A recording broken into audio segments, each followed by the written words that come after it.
Faut-il faire des prestations gratuites ou uniquement des prestations payantes? Enfin, je fais cette vidéo qui a été faite, je sais pas, des dizaines de fois. Je suis hyper original. Bref, oui, tu as déjà dû voir d'autres vidéos qui traitent du même sujet, mais dans cette vidéo, tu auras du coup mon point de vue, mais aussi mon histoire parce que j'ai un background. Pour expliquer plus clairement cette situation, quand on débute dans la vidéo ou un autre métier, pour se faire la main à un premier client, une première expérience ou tout simplement un portfolio, il nous faut un projet.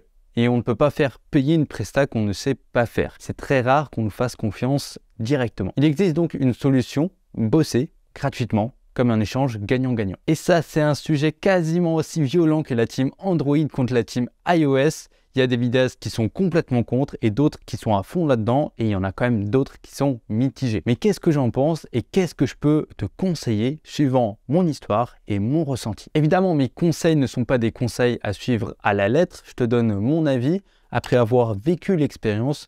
Et je ne te mens pas, c'est pas le but de cette vidéo, de cette chaîne. Et ensuite, tu vas te faire ton propre avis sur le sujet, tu choisis ce que tu veux faire. Et ensuite, quand tu auras fait des premières prestations, soit gratuites, soit payantes, et ça fait 1 ou 2 années que tu seras dans le circuit, bah, tu vas pouvoir donner ton avis aux autres débutants qui vont à leur tour commencer et devoir choisir entre presta gratuite et presta payante. Il faut savoir ce que ça veut dire faire des prestations gratuites et pourquoi certains le font. Quel est le but derrière cette démarche à contre-courant du système purement capitalisme dans lequel on est? Parce que ce n'est pas du bénévolat à ce moment-là, même si certains peuvent donner un coup de main ou faire des vidéos gratuites pour leurs amis ou leurs assos préférés. Ça, c'est une sorte de bénévolat. Mais là, dans notre cas, on est plutôt sur une démarche professionnelle dans laquelle on ne connaît ni la personne qu'on démarche, ni l'entreprise avec laquelle on va travailler. Mais alors, si c'est pas pour notre club de foot favori, ni un de nos amis, pourquoi est-ce que certains vidéastes réalisent des prestations gratuites? Il y a plusieurs raisons à cette gratuité.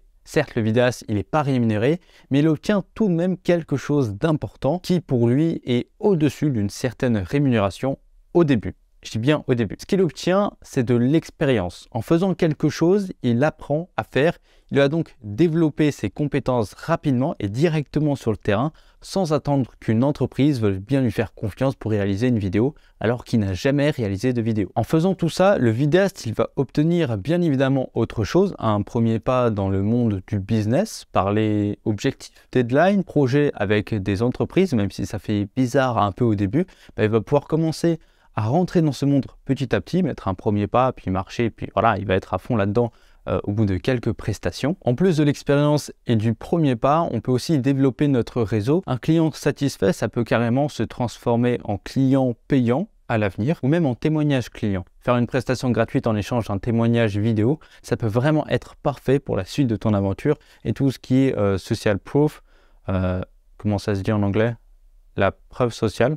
Simplement, les témoignages, c'est très important pour convaincre d'autres clients de nous faire confiance. Il y a plein d'avantages à réaliser ce travail gratuitement, mais ce sujet ne ferait pas autant polémique s'il n'y avait que des avantages. Les désavantages, ils sont quasiment à la même hauteur que les avantages. En fait, tout est plutôt une question de situation et de point de vue qu'on verra à la fin de la vidéo. Par exemple, gratuit, ça veut dire non rémunéré.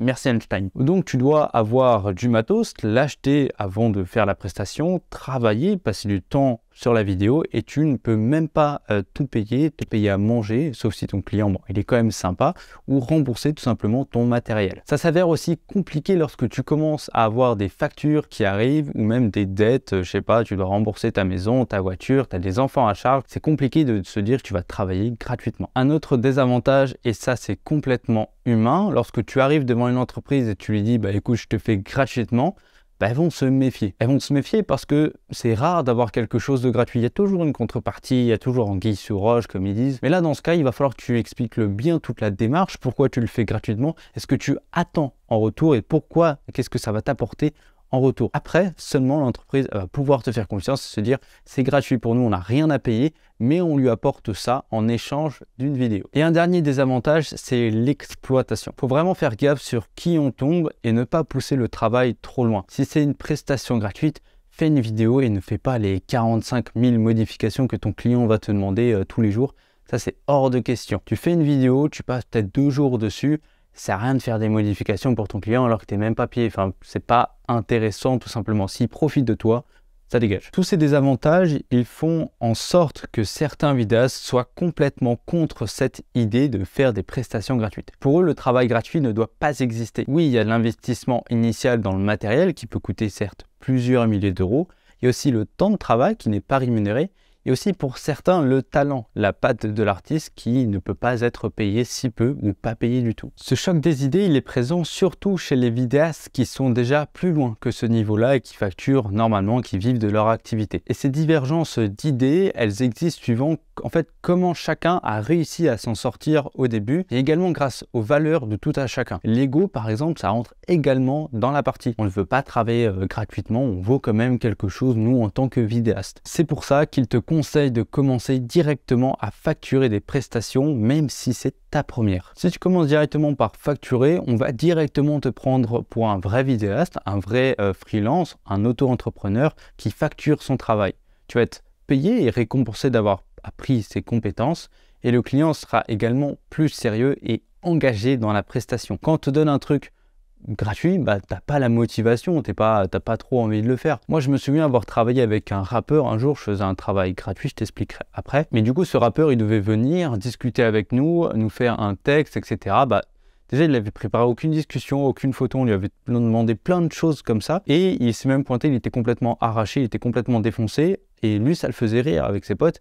Mais nous, pas du tout. Alors que s'il avait payé par exemple 500 000, 1500 euros pour cette vidéo, le mec, je pense qu'il serait pointé ou pas du tout parce que ça trie directement les personnes, les qualités des personnes. Mais les personnes qui payent pour une prestation, elles sont sérieuses quand elles tournent la vidéo. Elles sont préparées, elles l'ont préparée parce qu'elles savent qu'elles ont investi de l'argent dans cette prestation. Mais faire payer au début, évidemment sans portfolio, sans rien montrer, c'est compliqué de prouver ce que tu sais faire. On préfère faire confiance à quelqu'un qui a déjà des vidéos, qui a déjà travaillé, qui sait déjà faire des vidéos, qu'un nouveau qui n'a aucune vidéo. Et moi alors, est-ce que j'ai fait des prestations gratuites? Oui, bien évidemment, il y a un mois, j'en ai même refait une, alors que je peux facilement facturer 3000 euros à des clients sans broncher maintenant. Mais alors, pourquoi? Déjà, commençons au tout début. Mes premières prestations gratuites, et là, je te parle pas avec des amis pour des petits projets sympas. Je te parle de me déplacer avec mon matos, de préparer les vidéos, de les monter, de les faire gratuitement. Tout ça pour quelqu'un que je ne connais pas. Je t'en ai parlé plus tôt, c'était pour un tournage avec un rappeur. À ce moment-là, je suis en alternance dans une boîte qui fait ce genre de choses.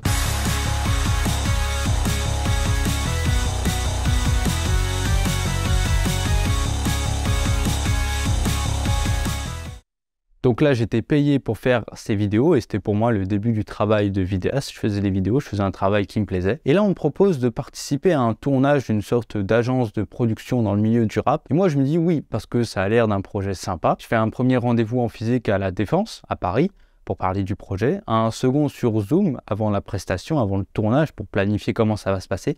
Et pour finir, on fait le tournage, on monte les quelques vidéos et au bout d'un moment, je commence à vraiment être frustré de tout ce travail. Déjà, le tournage, il n'était pas très sérieux du côté des rappeurs, mais ça, ce sont simplement les gens. Et il y en a un qui était très pro, qui avait tout bien fait comme il fallait. Mais c'est au moment, en fait, où on m'a demandé de faire des modifications à n'en plus finir, où c'était mal organisé, alors que je bossais gratuitement. Ça m'a vraiment pas plu et on a terminé le projet avec un goût d'amertume dans la bouche. Cette presta, ça m'a quand même apporté de l'expérience. J'ai beaucoup appris, que ce soit en termes d'organisation, de tournage, de montage, de technique de montage, de préparation au tournage.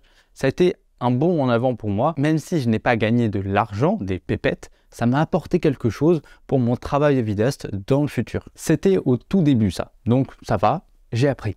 Mais il y a un mois alors, c'était quoi? Il y a un mois, j'avais un nouveau projet, monter une agence de production vidéo, photo, visite virtuelle dans le milieu de l'immobilier. Et là, j'avais zéro portfolio. J'ai jamais travaillé dans l'immobilier. Certes, je faisais des vidéos, mais rien de comparable. Et je pouvais pas montrer une maison parce que je n'en avais tout simplement pas à disposition pour photographier des trucs intéressants à filmer, etc. J'avais rien du tout. J'ai donc fait un choix, offrir une simple prestation à quelqu'un. Faire ça, ça m'a permis trois choses. De un, j'ai pu voir et apprendre de nouvelles techniques et les mettre en place. J'ai pu, par exemple, scanner une maison entière en 3D, faire des photos et même des vidéos. De deux, je me suis fait un contact qui est par la suite devenu un client, mais on a arrêté le projet peu de temps après parce que j'avais envie de me recentrer un peu sur YouTube et la vidéo, me refermer sur certains domaines. Et de trois, j'ai pu avoir un véritable feedback et un nouveau contact dans mon annuaire. Tout ça, c'était extrêmement instructif comme prestation. Elle n'a duré que 2 heures, donc j'ai pas vraiment réellement perdu du temps. J'ai donc pu travailler dans un nouveau secteur de mon domaine sans trop forcer